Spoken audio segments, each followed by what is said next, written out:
Thank you for joining us today on this beautiful Saturday afternoon to talk transportation. My name is Laura Perry. I'm a Deputy City Manager at the City of Aurora, and today we're here to talk about Build Up Aurora and seek your feedbacks on transportation needs in the city. I'd like to introduce Councilmember Curtis Gardner, also the Chair of the Infrastructure Task Force, to say a few words today. Thanks, Laura. Thanks, everybody, for coming today. So I'm really excited about this one in particular because I think transportation projects are really important. If you've taken the chance to look at what's on the wall, we have a lot of ideas, but the point of these sessions are really to hear from our residents and hear about what projects are important to you. Build Up Aurora kind of, no pun intended, builds upon some prior work that we've done in paving residential streets, and now moving forward looking at some other projects, some physical buildings, roads, bridges, things like that. And so really appreciate you taking your time on a Saturday to come here and give us some feedback, and I'll turn it back over to Laura. Thank you, Councilmember Gardner. So first we're going to talk about what is infrastructure. Hey Siri, what is infrastructure? Infrastructure is the set of facilities and systems that serve a country, city, or other area. The City of Aurora's infrastructure is the building blocks that impact quality of life. It's roads and sidewalks, public safety, parks, libraries, recreation centers, and accessibility. Having safe, adequate, and well-maintained infrastructure is essential to Aurora's economic health and impacts every person who lives and works in the city. Build Up Aurora is the chance to get involved in the future of Aurora. Hey Siri, what? Okay, so to elaborate on what is infrastructure a little bit further. In the city, we have what's called a capital investment and an operating investment. So a capital investment is physical infrastructure like roads, parks, bridges, buildings, etc. These include capital projects in the city that maintain and enhance those items like roads and buildings. These can be multi-year projects, which are replacements or improvements to those existing assets, or new construction. On the other side, we have what's called operating investments in the city. These are the services and operations that the city provides. So this is essentially the city's daily business, from fire response to fixing our traffic signals. This is what we do on a day-to-day. This also is our staff, supplies, and when it comes to infrastructure, it's the day-to-day maintenance and upkeep of buildings, roads, parks, etc. The focus of today's session and all of our Build Up Aurora sessions are on capital investments only. This slide demonstrates all that the city has. We have more than 140 city facilities. We have 5 public libraries, 5 municipal golf courses, 3 police districts, 2 substations, 17 fire stations. So the city has a lot of infrastructure that we maintain throughout the entire city. To maintain and pay for these capital assets and needs within the city, there are primary sources that city use to do that. The first is the city's annual budget. We call this pay as you go.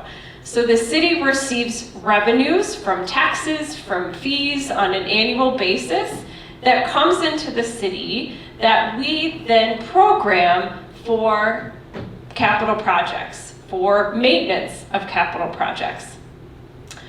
We also pursue grant opportunities. So grant opportunities are when an organization offers funding, typically on a competitive basis, where you put in an application and apply to receive funding for a specific project scope.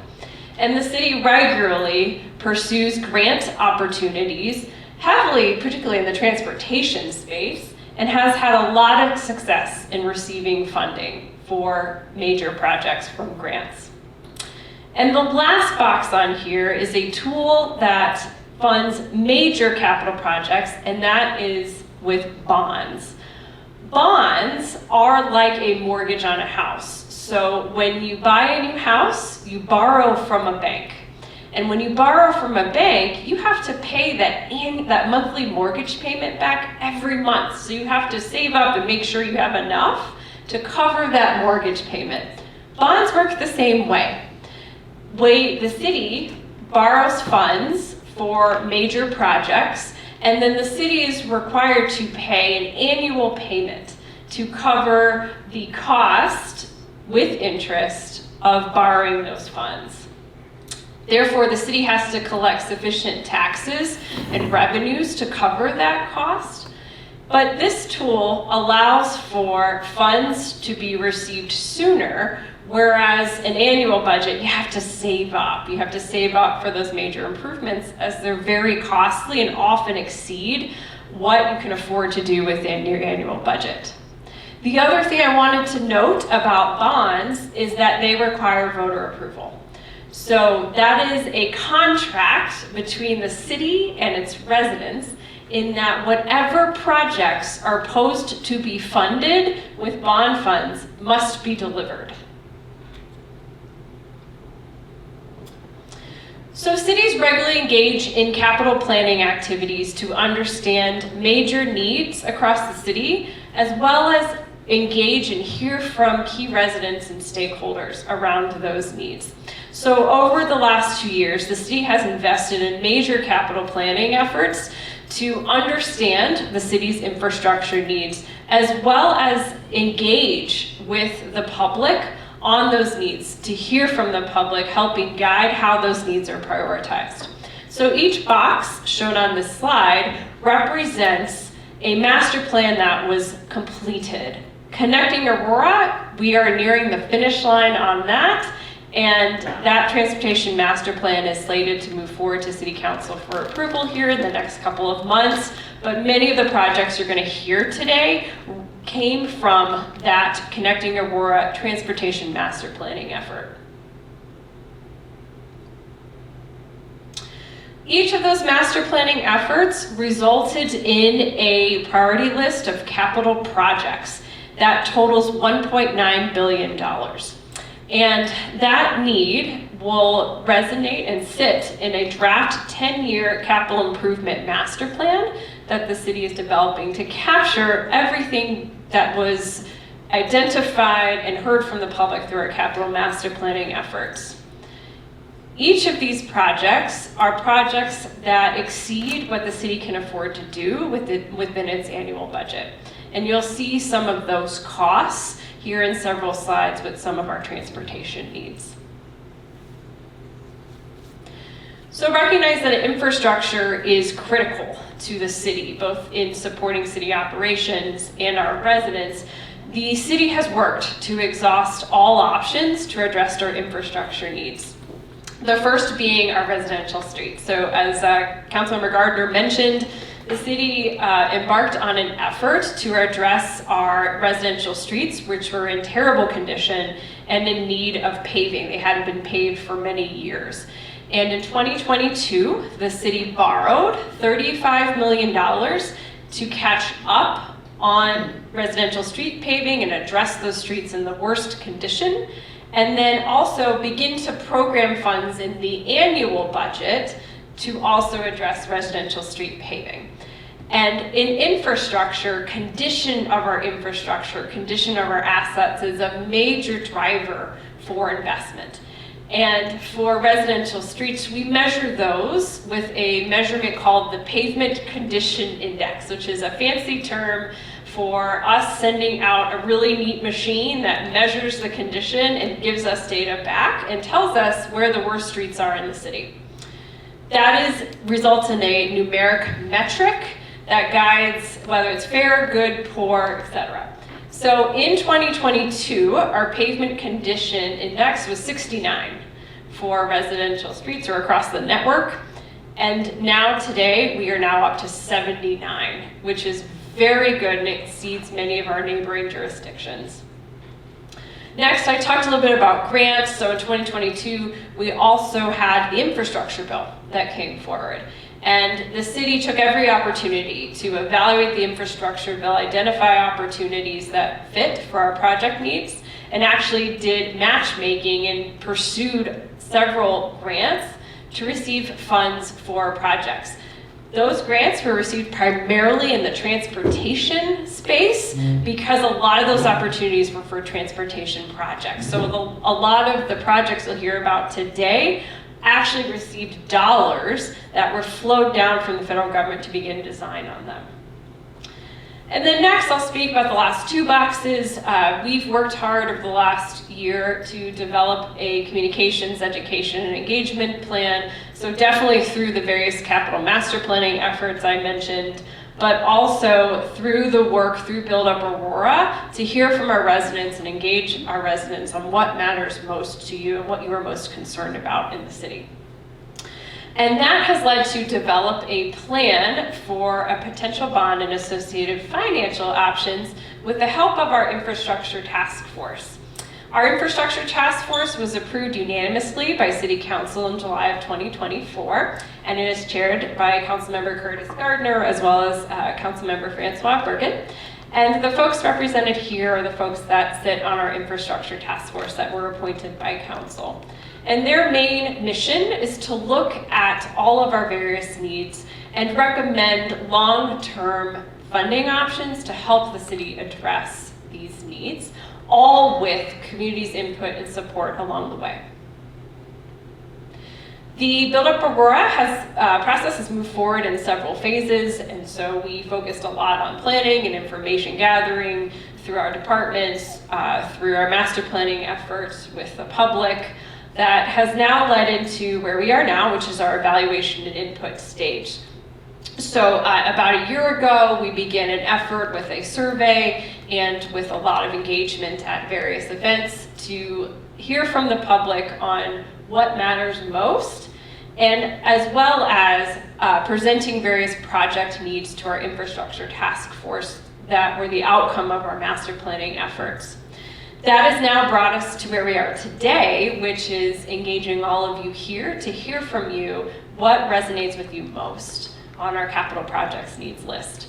This will all come together in the next couple of months where the infrastructure task force will make a recommendation forward to our city council in May. This slide demonstrates the breadth of outreach that was undertaken last year at 45 events. We had 3,500 plus direct interactions, over 2,600 surveys. And so the team worked hard to really meet residents where they were to solicit input. What we heard through that effort are top concerns in 3 areas. One is public safety. This is not just fire and police in the traditional sense. This is also transportation safety. So safe pedestrian crossings, safe multimodal connections, safe bike lanes. We heard a lot about safety on transportation. Transportation infrastructure, which is why you all are here today, comprehensively across the city, there was a lot of demonstrated desire and need for investment in transportation improvements. And then last, parks and recreation. So through parks, we heard about folks desiring more quality recreational opportunities, new rec centers, newly built parks, renovated parks, etc. So pivoting from the educational part of the agenda into the actual projects themselves. Today, we are going to ask you to prioritize the projects that you are about to receive a presentation on.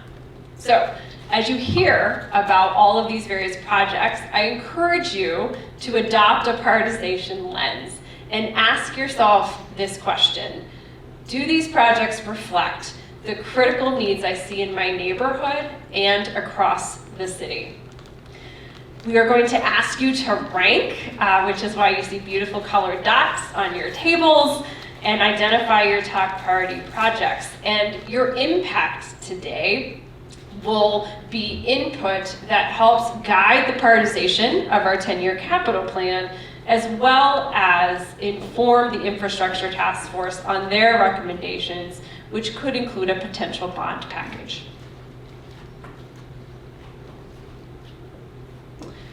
So now pivoting into the actual transportation projects, I mentioned Connecting Aurora. This is the city's first multimodal transportation master plan, which has looked holistically across transportation needs in the city. It creates a vision for our transportation system across all various modes or ways to get from A to Z. It guides the development, design, and delivery of transportation projects and programs in the city, and it strives to improve safety, which again was one of the top concerns we heard through our engagement efforts from residents. The transportation master planning effort had over 800,000 touch points with the community. We had great engagement. We had 500 open house attendees throughout the course of the master planning effort and over 2,500 survey responses. And again, you'll see here in the little dot graphic what folks heard with SAFE being one of the main elements of a transportation system that the community wants to see. This slide is a summary of what we heard from the Build Up Aurora community input that I mentioned a year ago.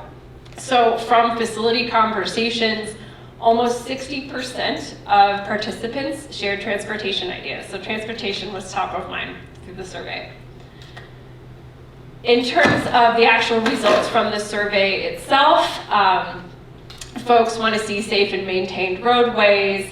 They want to feel safer in their community through repairs to out-of-date roads, upgrading sidewalks to improve pedestrian safety, widening of city streets to increase street capacity and reduce traffic backups.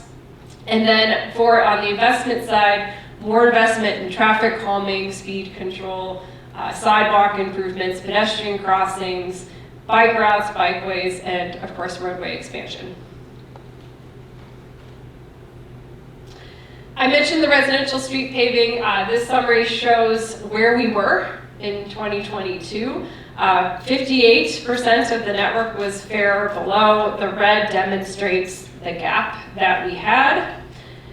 And with the help of borrowing $35 million or certificates of participation, we were able to focus on those worst streets in the city without raising taxes at that time. This map demonstrates all of the various residential neighborhoods that were touched in 2023. That brings us now to where we are today. So this just shows a historical representation of our pavement condition index that I explained earlier, where we were in 2009, where we dropped in 2022 because we had not touched streets, and now where we are today because of our investment in work in investing in residential streets, which meant a lot to the public. And our goal was set by council at 73. So we greatly exceeded the goal in terms of maintaining those residential streets and addressing those. Okay, and next I'd like to introduce Kurt Mollmeyer, our Public Works Director, who will walk you through and give you an overview of each of our transportation capital project needs that you see listed here. So to get you familiar with the format, the identifier here on this side, 1A and 1B, those match each of the boards listed and the project names, and then estimated costs and status of the project there on the far left-hand, my left-hand side, all of which total $568 million. So without further ado, I'll let Kurt take it from here. Can everybody hear if I don't use a microphone? Recording. Okay, I'll use the microphone anyway. So I'm pleased that, as Laura mentioned, I'm Kurt Muehlmeyer, Public Works Director. Public Works has worked very hard on this initiative. We put together 15 projects that we believe are high priority, impactful projects. And when say 15, that's not all of our projects. Those are the high priority ones, right? These are the ones that we feel are most needed, most impactful right now today. And when I say impactful, it's across all boards. It's across all modes of transportation. So whether your primary mode is driving, whether it's walking, whether it's bicycling, or whether it's taking transit, all of these projects we feel like will benefit all those modes. So the first one up is the 13th Avenue Multimodal and Safety Improvements Project. Anything that says multimodal is going to hit just that. It's going to hit cars, it's going to hit bikes, it's going to hit pedestrians. Right? And so this project, and just for reference, this is between Potomac and Peoria, so 13th Avenue between Potomac and Peoria. It addresses narrow sidewalks, more complete streets, which allows for vehicles, pedestrian, and bikes, and it modernizes the area. So we have a 1 mile focus area, which is right in front of Vaughn Elementary School, as you can see in the front there. And then the entire corridor, the entire 1 mile stretch there is the total 25 million. So the next one is ADA barrier removal project. And so this project is not a standalone project. And just for reference, there are 27,000 curb ramps in the city and 1,700 miles of sidewalks and 2,000 pedestrian push buttons. Much of that infrastructure does not meet current ADA standards, right? So this project is going to address those. This is not a standalone project. This project is going to circumvent or subsidize some of the costs with other projects, including street paving. With street paving currently, we do address curb ramps. We will continue to do that. These funds would help that along with other projects. Next one is Alameda Bridge over 225. So probably many of us have driven on this bridge. I drive on this bridge almost every day. So just for reference, the city has, as Laura mentioned, over 100 bridges. These bridges are inspected, well, not over 100, just under 100. These bridges are inspected every 2 years.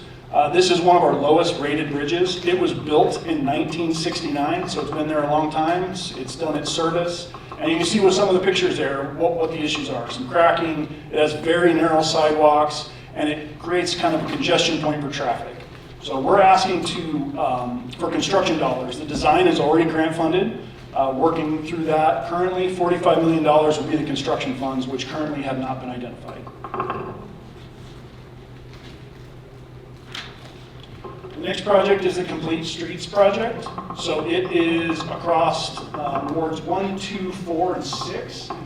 It's in the planning stages, but these are small projects that address areas where sidewalks and streets were never built or not currently existing.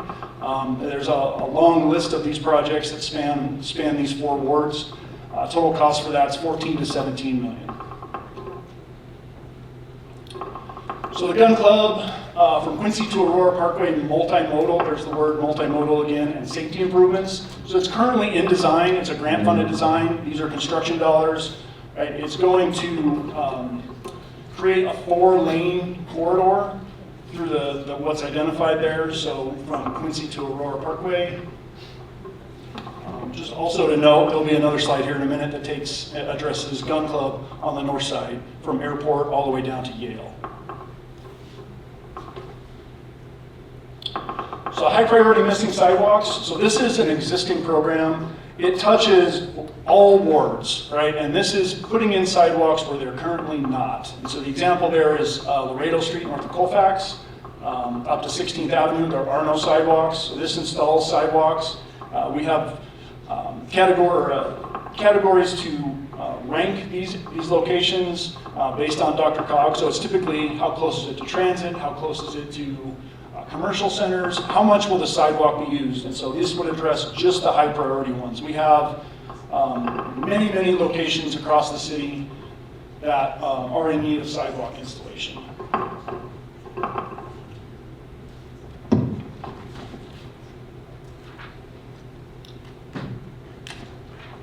Next one up is the intersection safety and traffic calming. So again, another existing program, neighborhood traffic safety. Continues to be one of our most frequently requested programs. We get roughly about 33 requests for traffic calming every year. We're only able to address about 10 to 15 of those, right? So this would address any of those that are currently unfunded. And what we're doing with these is putting in some of what you see there, speed cushions, radar feedback signs. And this particular one will also build roundabouts. So 3 roundabouts, 2 new traffic signals, and address those unfunded traffic calming projects.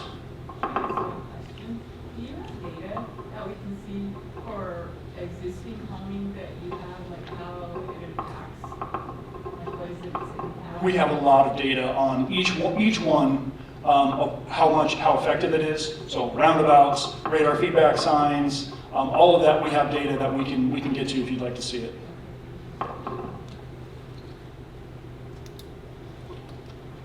So the next project up is the Montview Peoria to Fitzsimmons multimodal, again with the multimodal. So this is on the Fitzsimmons campus. It's going to address aging infrastructure, provide wide sidewalks. You can see the cross section down in the lower corner there. Plenty of room for cars, separated bike path, and wide sidewalks for pedestrians. So with the Fitzsimmons campus right there, you have a lot of multimodal transit, bikes, pedestrians, cars, all of that. So this would improve that particular corridor on Montview. So the Northwest Aurora Alley Paving Program, so this is a Ward 1 project. This is, again, is another existing program that we have. So the city has almost 300 alleys. 111 of those are not paved. They look like that picture up there in the dirt picture. And then once we pave them, they look like that in the end. So this project would fund complete paving of all of those 111 alleys in a 10-year time frame. If we don't do this, it's like a 27 to 37 year time frame to get through those 111 alleys. So another bridge. So I mentioned when I talked about I-225, Alameda over 225 as one of our worst. This is the worst. This is the worst bridge. It was built in 1960. It's been there a long time. It's a 4-lane bridge and it has a 6-lane section north and south of it. So it's a choke point for the road as well. It's also in design at the moment without construction funding. So this is requesting funds to construct the bridge.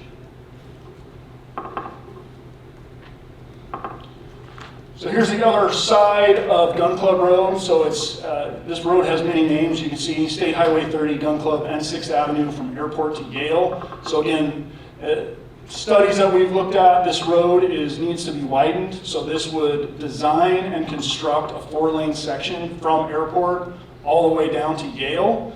Currently 2-lane section. There are some early action improvements that are noted there with the 30 million, which would address choke points, signals, specific areas along this corridor that would alleviate some of that congestion.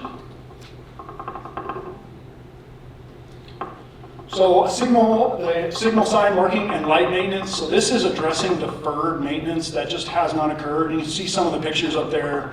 With as many traffic signals as we have, and many street lights as we have, signs, this is going to address all of that, deferred maintenance, all of the things that are currently not up to current standards.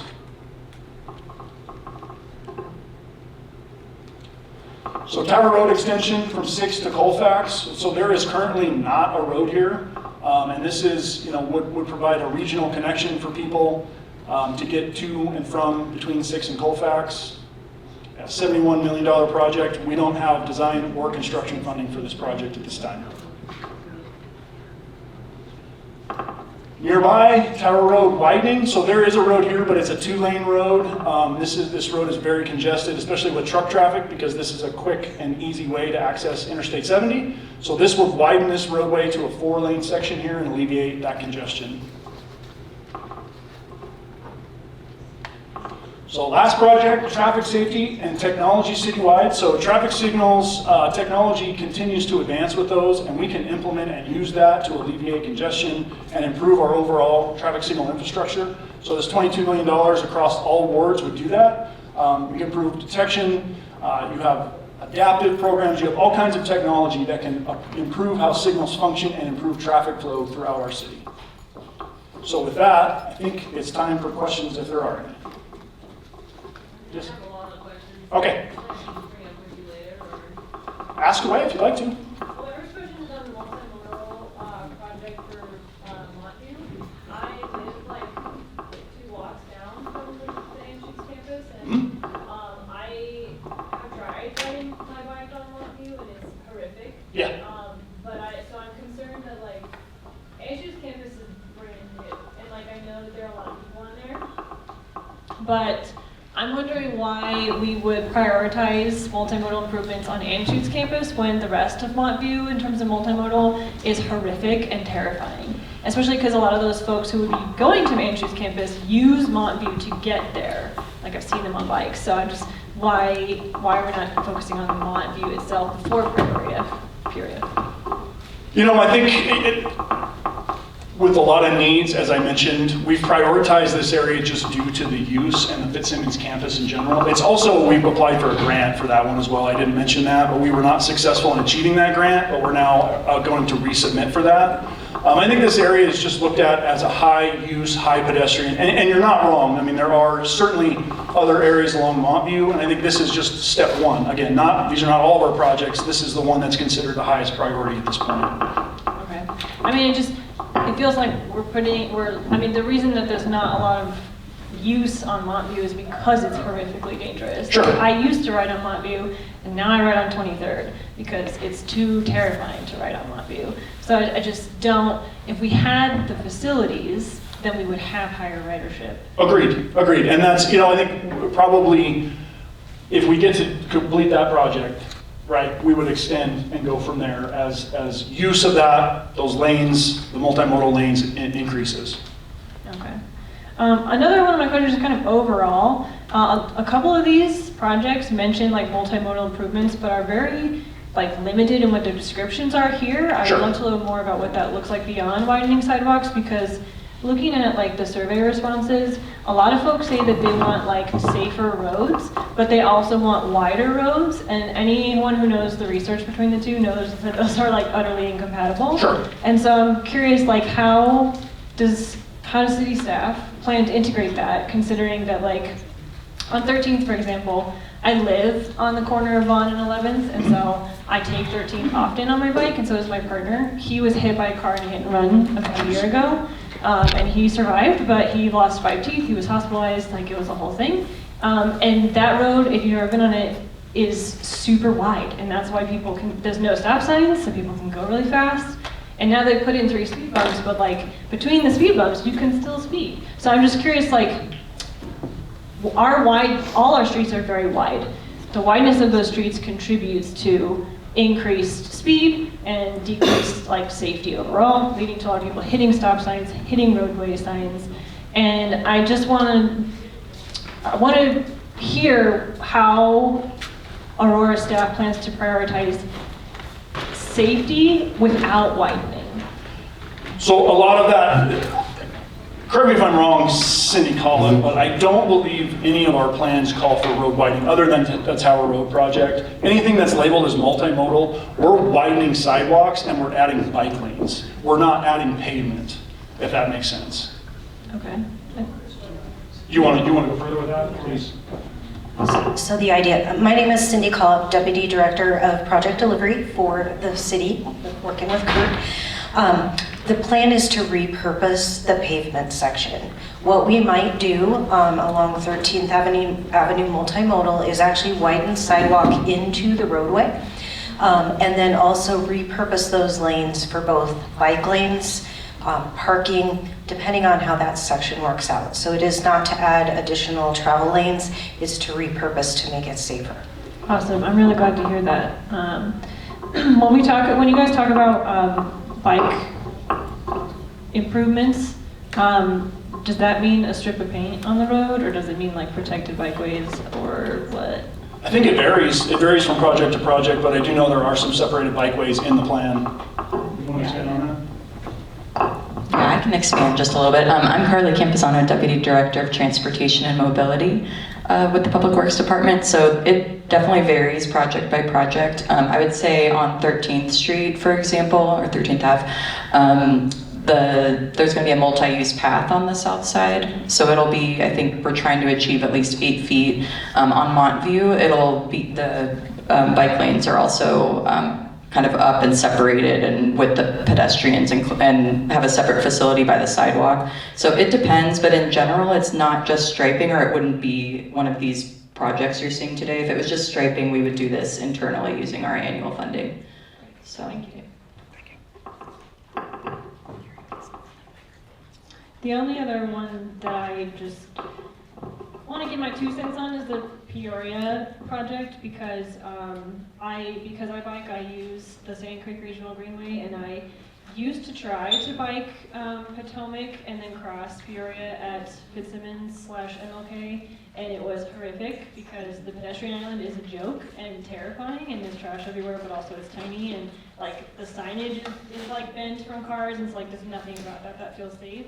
So I have been going underneath the bridge, but I noticed that like even on that Peoria Bridge, which I mentioned is a choke point, and it certainly is, but I feel like widening that is just going to create more congestion, and like, I mean, the research shows that widening doesn't work like long term, and it certainly doesn't work for safety. So I'm curious, like, is this just a short-term congestion fix? Because a lot of folks like have mentioned they don't like congestion, and or yeah. I can answer that if you want. Sure. Go ahead. Yeah. I'll take that one. Hearing myself in this microphone is throwing me off a little bit. Okay, so on Peoria, I think the part of the reason for widening it is when you replace a bridge, it's not something we're going to come back and widen later. We're trying to do like the ultimate of what is needed 20 and more years into the future. And with our Connecting Aurora multimodal transportation master plan, we also identified some pretty important transit needs on Peoria. So I think widening to 6 lanes makes sense because it's 6 lanes north and south of that, but it could also be used for future transit facilities. And then that project includes much wider sidewalks as well. So it'll be more comfortable, I think, for pedestrians, and hopefully will help us with buses in the future. So Awesome. I'll defer. So, I'm going to see if I have other questions, but I'm sure other people want to talk, so thank you. I'm just going to stand over here. I attend Ward 1 meetings, and I think that's the only ward in the city that has the alleys. Is that correct? Correct. Okay. I don't hear them complain about needing them paved so much as needing them cleaned up and monitored and code reviewed and all of that. So what? So the alley paving too is, they present maintenance challenges for our staff as well. And paving an alley isn't going to, affect code enforcement issues one way or the other, but it certainly is going to make them less maintenance for our staff to go and grade them. And then when you have rain and snow and whatnot, you have issues there. So, the paving of it really impacts that, not so much some of the other stuff you mentioned. Okay.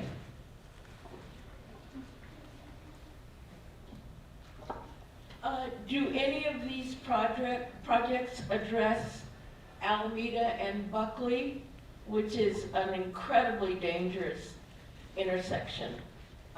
You've got a development going in there, Buckley Yard. You've got a 183-acre park going in there, Signature. There's a school there. Right around is Aurora Community College.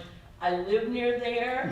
I've had 2 neighbors who've had, you've had fatalities at that intersection because people go 65 miles an hour, and it is dangerous. Does anything here address that?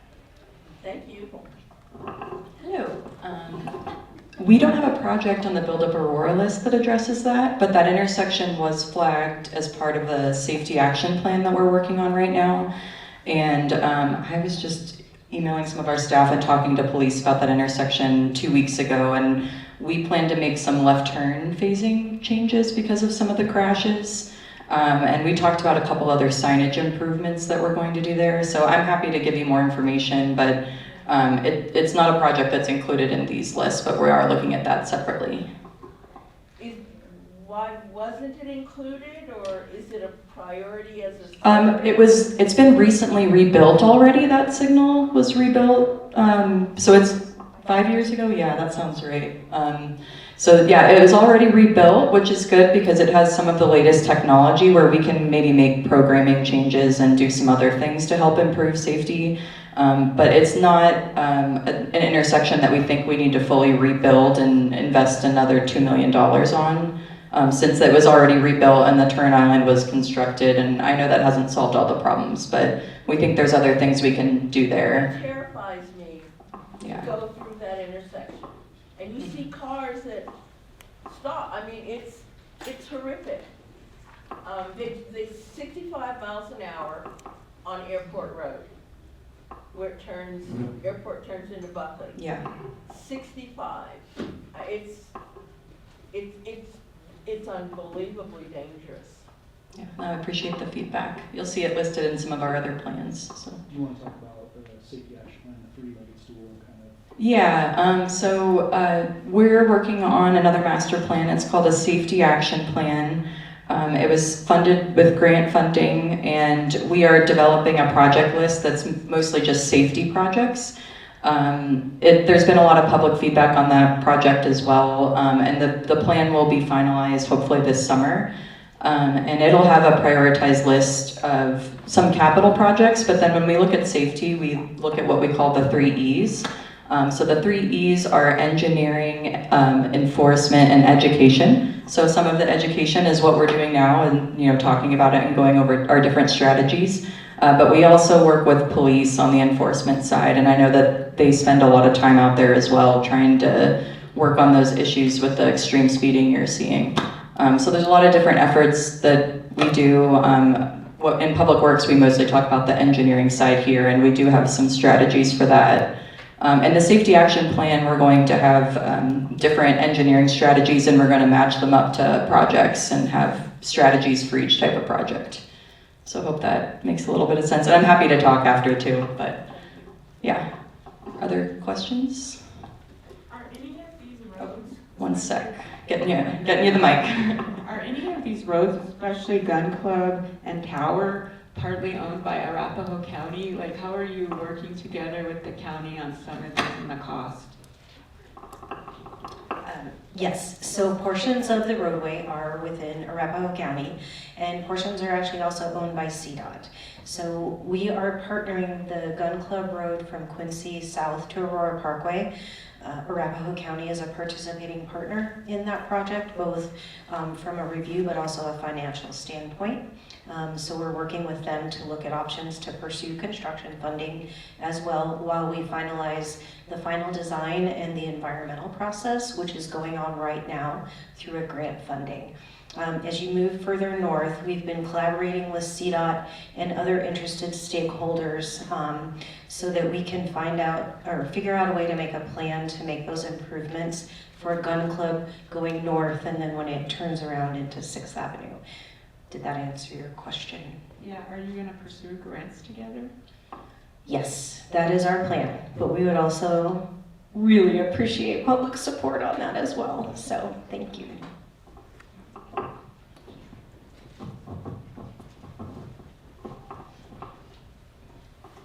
I've got a couple of questions.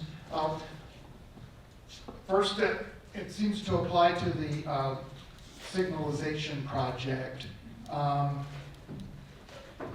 My chief concern is with pedestrian safety and access. I'm visually impaired, so it's sometimes hard to see the walk light on the other side of the street, particularly during daytime. I certainly like the talking push buttons, so that's a great benefit. But I've got a question about, I've noticed that those yellow left turn arrow signs that flash, those seem to be pretty visible, both to me as a pedestrian and also to the drivers as a warning that there's oncoming traffic that they have to negotiate. But has there been any studies or anything from other cities about whether a flashing pedestrian cross, a white flashing pedestrian light would be more visible to drivers to alert them that as they make a right turn, they may be running over a pedestrian, etc. Is anybody familiar with? So you're talking about conflicts with right turning traffic and pedestrians, right? Yeah, but with a flashing pedestrian sign, a flashing walk sign, indicate to drivers that they need to be pay more attention than the current, solid white sign, which is not really that visible, and so maybe drivers aren't actually Yeah. noticing that. No, that's a good question. So there's, when we put out traffic control devices, anything we put out on the road is federally approved from a federal manual that dictates what you can put where as far as devices. So there's federal guidelines that say a stop sign has to be read in an octagon, for example. And then they also dictate the use of like the pedestrian devices at signals. I haven't heard of something like that being considered. There's national committee meetings that some of our colleagues go to and talk about different improvements. I think the hard part is if we're giving the drivers too many things to look at a signal, it could distract them more. And I think with right-turning drivers, kind of what we're seeing is if they don't see the pedestrian, it's because they're looking to the left for a gap in traffic and the pedestrian's on their right. So if you put more flashing things or anything on the right side, it's probably not going to help them see a pedestrian better. And you just don't want, it's a balance we have to strike between putting too many signs and different flashing things and, putting something up that's standard and doesn't just cause more distraction. But I would say that what we do for pedestrians is we put the audible buttons and the audible distinguishments on the signals everywhere now by default. So that's what would be included in that project, if that makes sense. Well, thank you, that would help. Yeah. Another thing I've noticed is that the pedestrian walk lights in Denver seem brighter than they are in Aurora. So I don't know if they shouldn't be. If the standards are different or... the standards aren't different. They might just use a different vendor or something, but no, they shouldn't be different. They should be the same. So if you have a specific intersection, I can look at it. I'm interested in that, but yeah, they should be the same. The second question I had on a totally different subject relates to, I didn't really see any projects or hear you talk about in Northeast Aurora. Is it because some of those are currently funded projects, or the streets like Piccadilly and those other major streets in Northeast Aurora between Colfax and 56th Avenue, or where are they? Yeah, that's a really good question. I'll answer part of that since I have the microphone, if that works for you. Okay. Okay, I'm keeping it. Yeah, the answer is a lot of those are funded in different ways. So some of them are developer funded by different development out there. There's also different regional transportation authorities out there that are groups that have their own funding mechanism that are doing some of those bigger projects. Cindy's group right now is also building the I-70 Piccadilly interchange. Well, it's built, okay, it's done. It's old news, I won't talk about it anymore, Cindy. So we got federal funding to build an interchange that was really needed, but a lot of other projects were identified, but they may have other funding sources, so they're not on this list. Anything else? Okay. The only one I would add to that is 56, we have the Protect Grant for 56, which is a funded project in design that's in Northeast Aurora. Yeah. Can I ask one more question? Please. So on Parker and Quincy, you're getting ready to... Sorry. So on Parker and Quincy, you're getting ready to do a project over there, and that has some pedestrian safety stuff built in. Like any of that stuff, can it be used for the right side? I know it's the left side on Quincy and Parker turning, like to go down Quincy going east, or I don't know what this way is, but yeah, where the shopping area is. So what kind of pedestrian safety things are you doing? Great question. So if I talk about Quincy, it is going westbound. And then if I'm coming down Smoky Hill, I'm going kind of northwest. So on Smoky Hill to turn onto Quincy, there will be 3 dedicated lanes for 3 left turn lanes to take you to approach Parker Road at Quincy. When you get to Parker Road at Quincy, there will be 3 right turn lanes to take you onto northbound Parker Road. The pedestrian and multimodal improvements that we're making is if you were trying to get to Cherry Creek Reservoir right now, you cross on the south side of Parker Road at Quincy, so you have to kind of do a U shape to get into the park. So we are actually now going to take that and transfer it to the north side. The 3 right turns from Quincy to Parker will be signalized, so it'll be a protected pedestrian movement as well. And then pedestrians and bikes and everybody who likes to access the park will be able to cross on that north side and get right into the park without having to do the U. And we are also improving the sidewalk widths between, trying to get 10 feet in where we can, but we've pretty much 8 to 10 feet in the for the sidewalk improvements in that area that we're looking at in that corridor. Can any of those be implemented to do what he was asking about, or no? I would say Parker and Quincy is kind of a special case.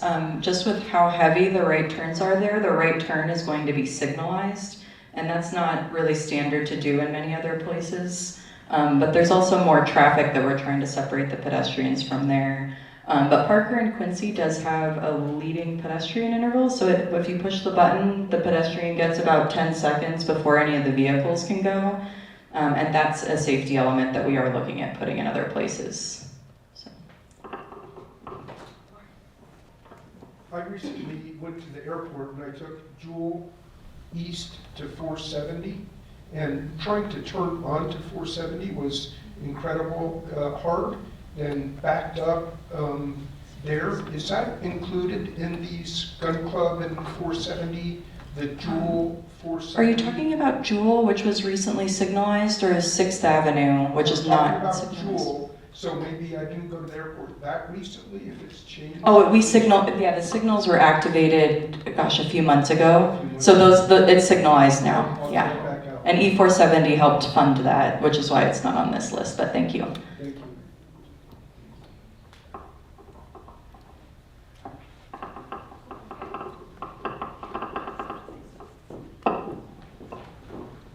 All right.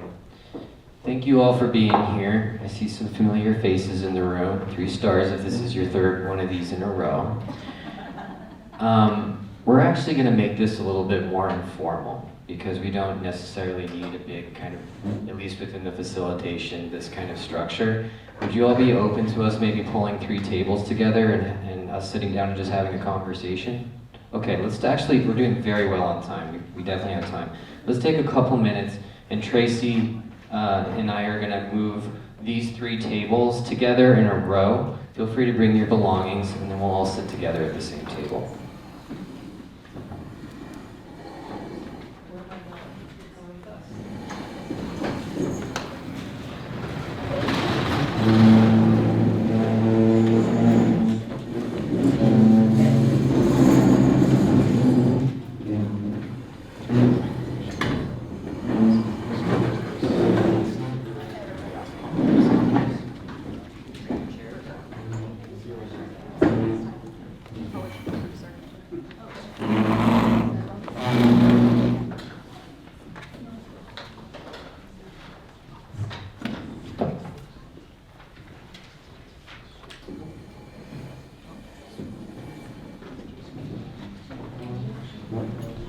Where'd our second mic go?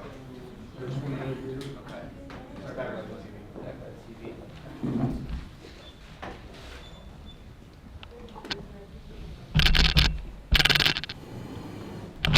And just to make some introductions here. Everybody hear us? Okay. So this is Tracy. She's gonna be taking notes. Do we need to be on a microphone so that we can be heard? Maybe just one. Just one? You can pass it around? Okay. All right. Actually, we're going to do this a little bit differently. I'd like us to just go around the table, and if you just want to introduce yourself just by giving your name, that would be great. So I'm Jesse, I'm the facilitator. I've had a chance to meet a few of you over these past few sessions. Thanks for being here. I'm a neutral facilitator, and what that means is that I am not attached to any one of these projects. I'm actually here because the goal is to be able to hear feedback from each of you in terms of what the needs are around transportation in your communities and in your neighborhoods.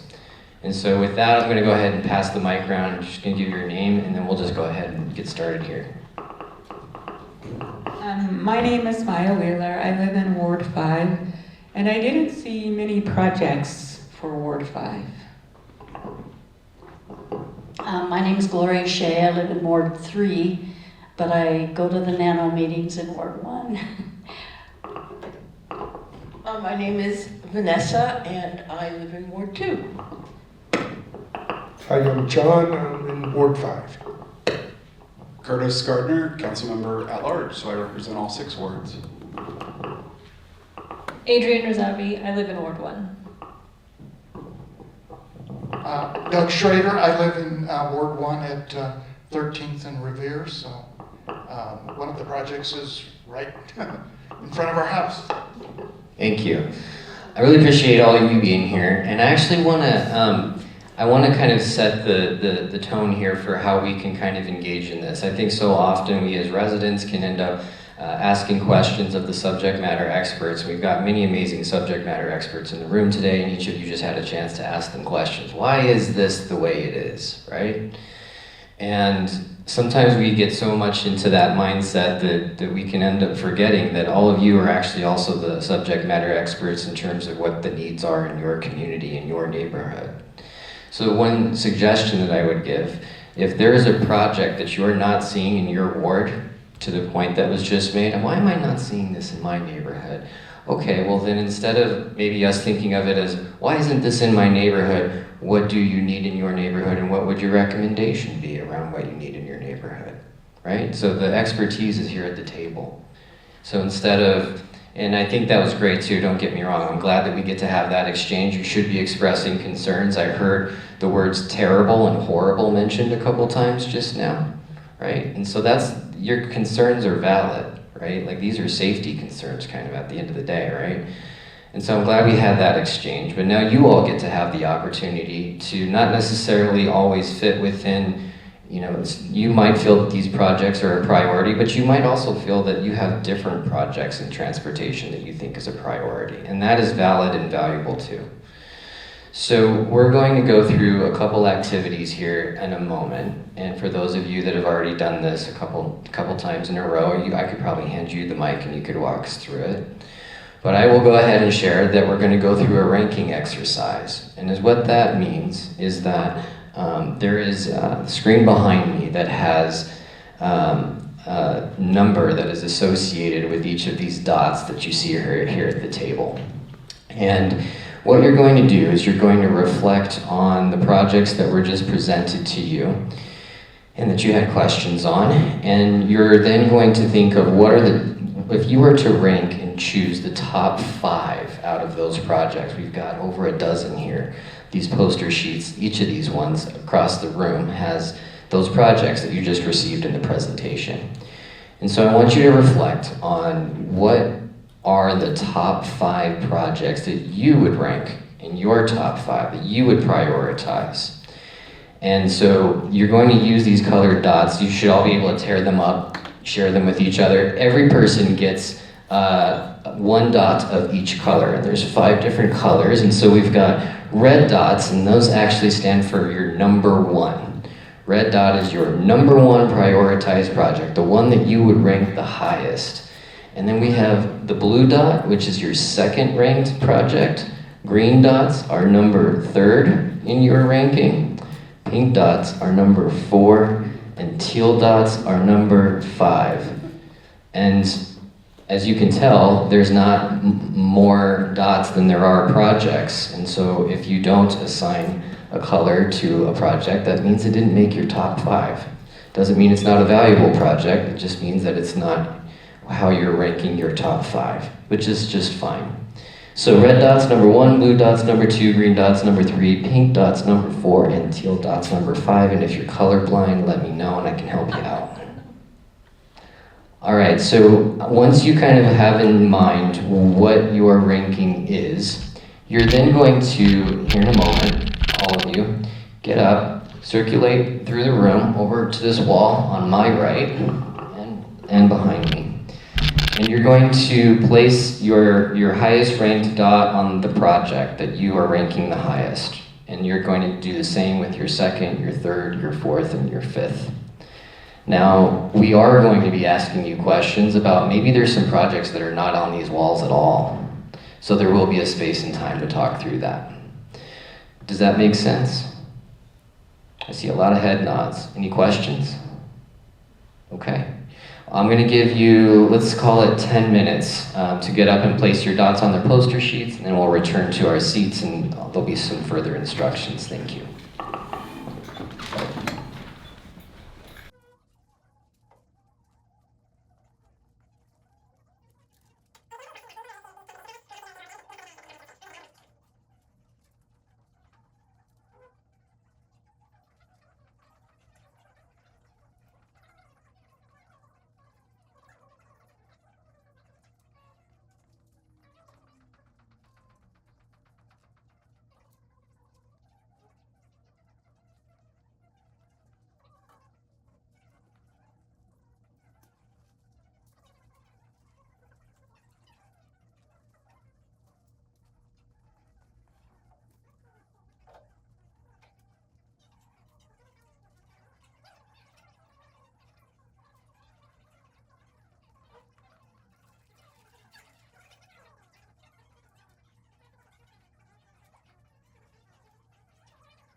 All right, we're gonna go ahead and get started. If we can pull everybody back. So this next part is actually a very quiet, reflective. We're going to have a group dialogue here in a moment, but before we do, all of you have some questionnaires. There's about 4 questions here at each table that you all have.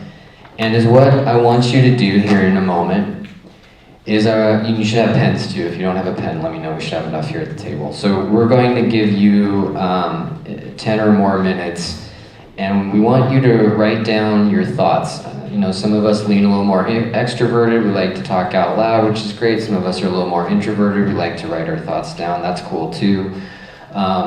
And this is actually also helpful for us because it gives us written feedback that we're then going to transcribe and use to be able to understand how this group feels about different transportation projects. So those questions that you should have in front of you are the following. Number 1 is, please describe your thoughts about each of the capital projects you ranked with the colored dots 1 through 5 as to why and or how you ranked them. Number 2, do the capital projects detailed in the presentation reflect the needs? This is where we get at projects that maybe you feel were not included and that you would like to see.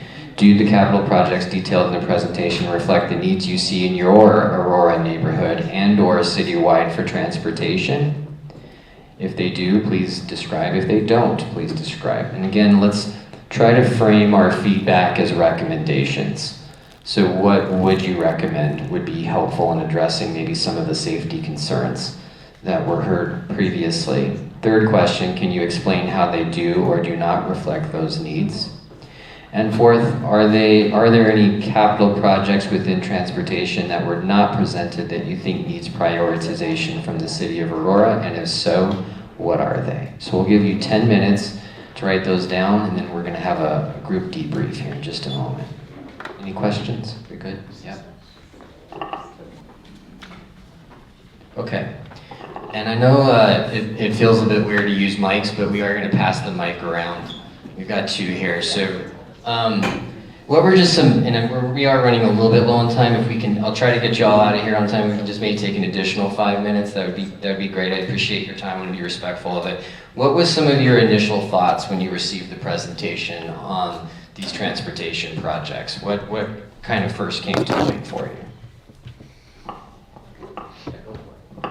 On the widening ones, like Gun Club and maybe Tower, wherever they were, I think we need to be investing in better transportation, like with RTD for buses and light rail, and making them more consistent so people feel like they can catch the bus or the light rail to get to work instead of widening this, because that's just extending our carbon footprint and making more pollution and hurting our air and water.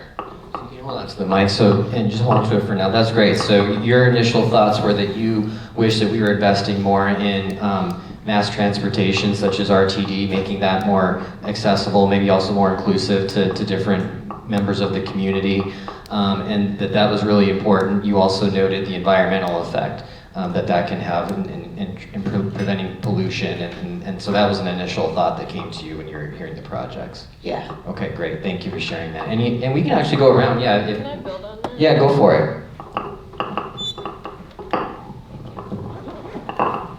Yeah, I just want to build on that because I 100% agree with what she was saying, and I wanted, as something I mentioned, that I love the multimodal elements that we're adding, but I don't love that they are being added by expanding the roads. I think that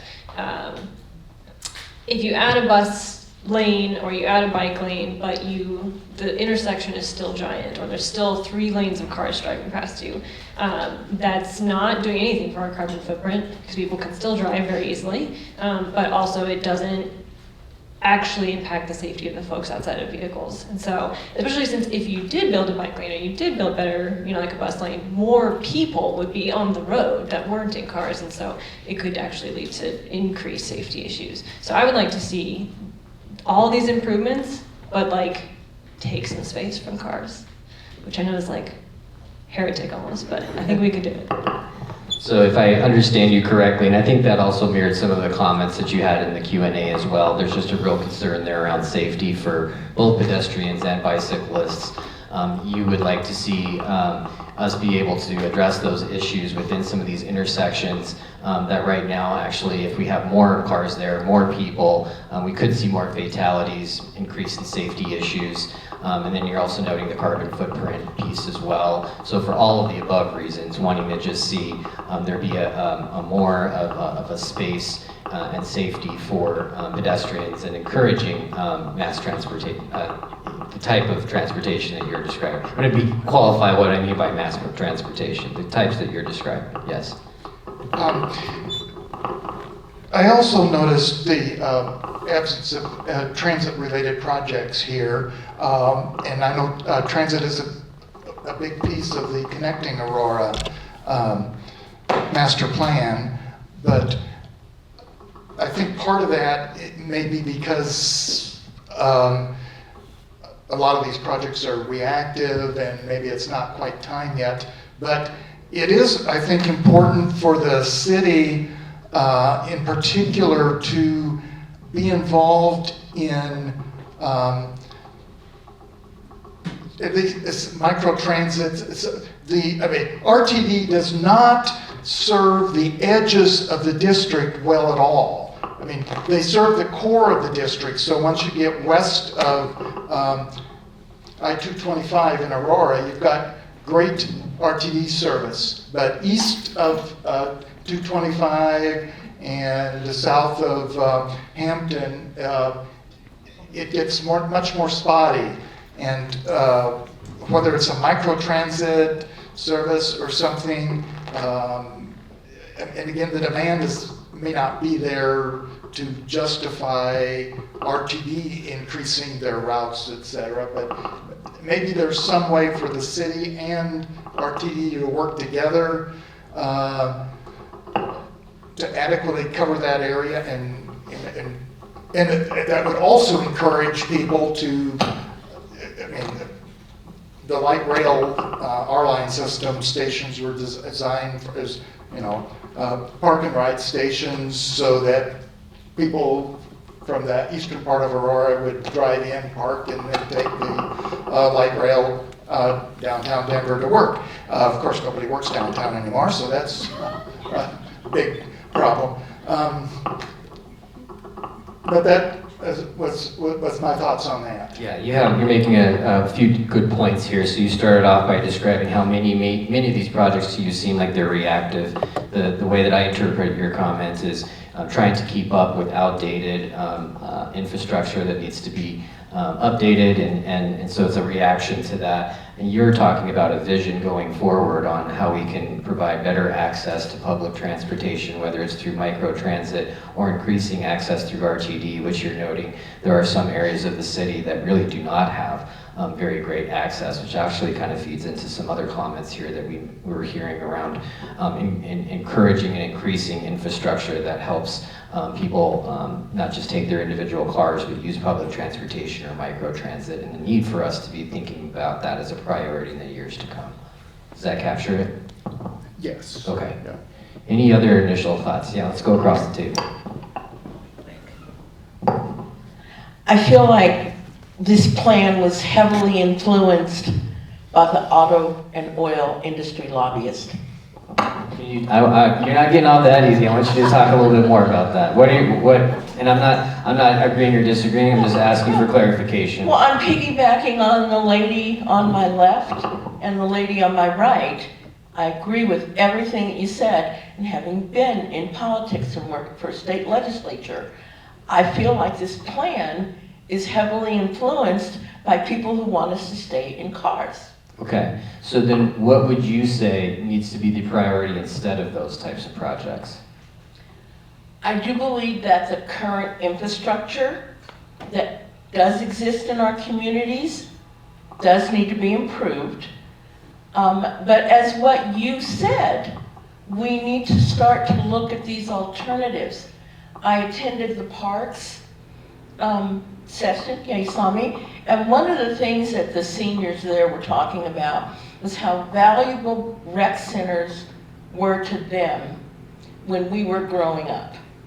That we went to those rec centers and we want to see them to continue to be there for our grandchildren.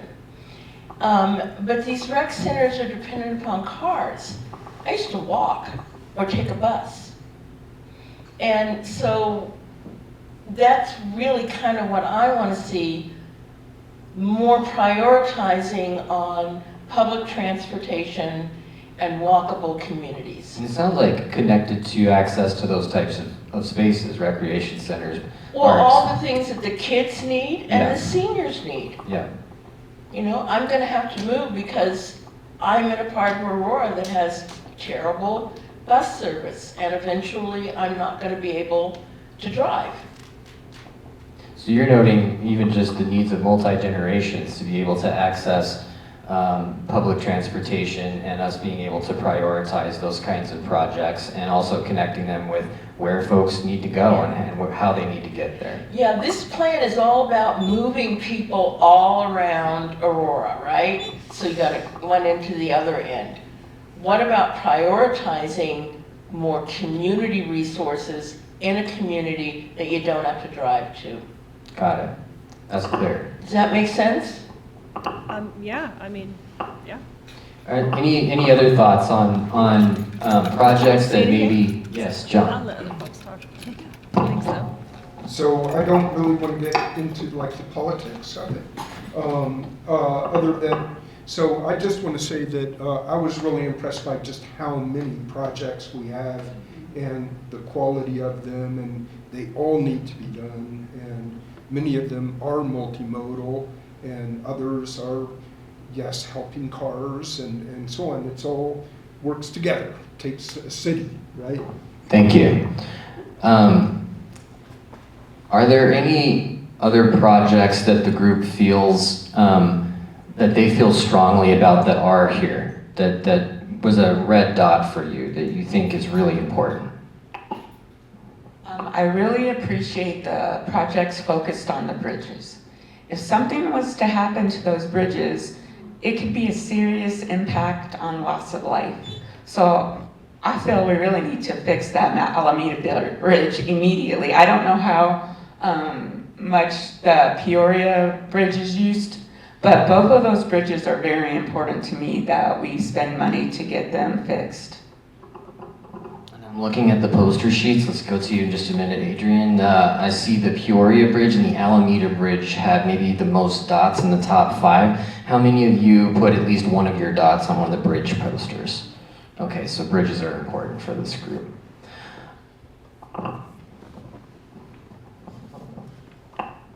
Thank you, I'll just make this quick. I just didn't love that I had to prioritize between things that felt very similar. You know, I feel like often in transportation conversations, people are asked to decide whether they want transit or biking or walking or cars. And I don't think that that's a fair request. And similarly, like ADA barrier removal, complete streets projects, high priority missing sidewalks are all about sidewalks. So I want all of them to be equally prioritized. So I know, like, you know, you have so many dots, but I think that they should be considered together holistically. And I think that's what the team's doing. It just, yeah, I guess that's what I was saying. So you would try to group those together, and then you don't feel that we should have to prioritize one or the other. How many of you wish that you had 10 dots? You could have ranked 10 projects, right? And I think those of us at the city also probably feel that way, right? And that's part of the exercise and the difficulty that this goes with. We just heard in the presentation 3.9 billion. How much? 1.9 billion. Oh, 3.9 billion. That would have been bad. 1.9 billion, right? But we can't be able to fund all of those. And so you're all sitting in our seat now with how do you prioritize so many consequential projects for the public? So I do appreciate that comment. Any other thoughts? Yes. Yes, I did not prioritize any of the bridges. And my thinking on that was that, again, I was emphasizing the pedestrian aspects first, and to me, the intersections and signalization projects, I would hope would include that, and as well as the sidewalks and the replacement, et cetera. But I'm also hoping that for things like the bridges, there will continue to be federal funding for those projects, so that you've got another source of funding for them. So that's my thoughts on that. So you're thinking about utilization, other types of funding that could be available, and that entered your thinking in terms of how you were ranking yours. Right, and pedestrian is, well, at least at this point, the key first and last mile part of public transit anyway. So, you have to walk to the bus stop or whatever. So. Yeah, thank you, Douglas. Any other thoughts on other projects that you would like to see included? I think there's a very strong theme around pedestrian friendly, encouraging public transportation, micro-transportation. Well, I just thought that it seems like when there's areas that are a bottleneck to traffic, like Quebec Street, for instance, it causes more road rage, more people pulling out in front, and a little bit more danger in those settings when traffic has to bottleneck down. So it is still cars and traffic, but I think those are important too to think about. I mean, it's a safety issue in my impression that that's another issue that would need to be looked at. How many of you did safety somehow play into your thinking of how you were ranking your projects? Okay, so safety is also a really strong theme in this group. Thank you for sharing that, Gloria. Any other last thoughts in terms of projects that we should be aware of? This is kind of selfish of me, but I would love north-south bike connections, especially in Ward 1, because as someone who rides from World One into Denver a lot, east-west, we've got some options, especially like in Central Park, you know, I can get through really well, but there's not a lot of north-south, so I typically, I used to run through the Anschutz campus, but it's not really a good idea on a bike, or an e-bike. I used to go, now I go on Moline. I originally went on Peoria, and that was a mistake. But Peoria is a good example. I would love to go straight down Peoria on a bike, but I can't. And so would love to see a north-south connection, prioritizing bikes, or just calmer roads. Thank you, and we've noted that in terms of the request for that bike lane, be able to increase or expand those. And it fits very well within the theme of the group. One last question. Yeah, go for it. Because, my ward. 5. Hey, everybody represent your ward, it's all good. It's not being represented in here. You're here to represent it. We need more traffic calming out in Buckley and Hampton, and Buckley and Olive, where you talking about Buckley and Alameda. Yeah, people are flying down the streets at 65 or even more, or even if it's less they're speeding, they're just going in and out, and people are getting hurt, especially where I live on Buckley and Hampton. They're dying. You see all these things on the street where someone's family member lives. So if we could have more traffic calming in Ward 5, that would be great. I really like that you turned a concern and you framed it as a recommendation. Thank you for doing that. How many of you think traffic calming is really important? I think you've got a lot of support here at the table for that. Okay, so I want to be mindful of time, and I appreciate that you've already been generous by going 15 minutes over, so I want to get you on your way. But there is one last question. As you think about the projects that you ranked in your top 3, how many of you would support a bond package that has those top 3? Show of hands. I like the head nods too, but hands are great. Okay, and laughter's good too. Okay. How many of you would support your top 5, so your 4 and your 5 in the bond package? So a little bit. I tend to find I sometimes lose people at 4 or 5, but 3 is more of a stronger. Yeah, go for it. What does that mean? How much is my taxes going to go up? Let's get to I'll wrap us up and then maybe defer to Laura to be able to talk a little bit more about that. That's a great segue question. Any other last thoughts, comments, concerns that anybody wants to share for transportation? Love what you're doing. Well, I hope our folks to hear that. She said, we love what we're doing. And we also really appreciate the themes and the feedback from this group.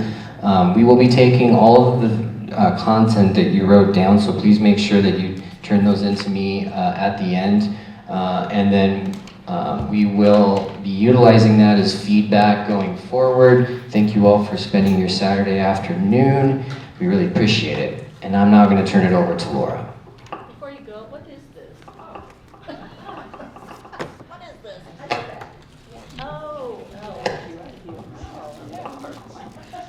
All right, well, thank you all so much for spending your time today. I do want to address the question that kind of leads into next steps. So the whole reason why you're here today is because we want to understand what values most to our public, what projects rise to the top. Our infrastructure task force wants to hear from all of you. We've had another member of our infrastructure task force, Rita Connerly, Wade Riedel, have her say a few words in a minute here today. They're listening and taking notes, and we are going to be taking all of this in, taking a look at the project list. Our infrastructure task force will be reviewing that and reviewing financial options, one of which could include a bond. But all of that will be coming together over the next 2 months. So we first want to understand what are the needs that the public wants to see that could potentially be on a ballot, and then there'll be recommendations to follow. And this is the first of 3 transportation meetings because transportation is so important in the city, and it was one of the top concerns that we heard. We have 2 other meetings planned. We wanted to make sure we geographically hit as much as we could every part of the city. And then in addition to these meetings, we have a survey online. So if you're not able to attend, say, the library's arts and culture meeting here coming up on Wednesday, we have the same exact exercise that you can do online and prioritize projects and submit them in. So combined with the facilitated conversations that we're having, the dot ranking, we have a survey trying to get as much input as we can. So please share this information out with your neighbors, with your friends, because we want as much input as possible. I Go ahead, just Gloria. have one last comment. Only one project, the alleys, was there mention of how it would save money because of less utilization of resources within the city. I didn't hear really any other discussion about that with any other project. So that might be a good thing to also add when you're, giving little blurbs about these projects, is what it might help cost-wise with resources within the city. Thank you, that's great feedback. No, I appreciate that, because definitely maintenance costs go down as we repave a street, right? Or we repair a building or replace a building, right? You're not having to spend as much annual budgets. That's a great suggestion, thank you for that. All right, and with that, thank you all so much for your time.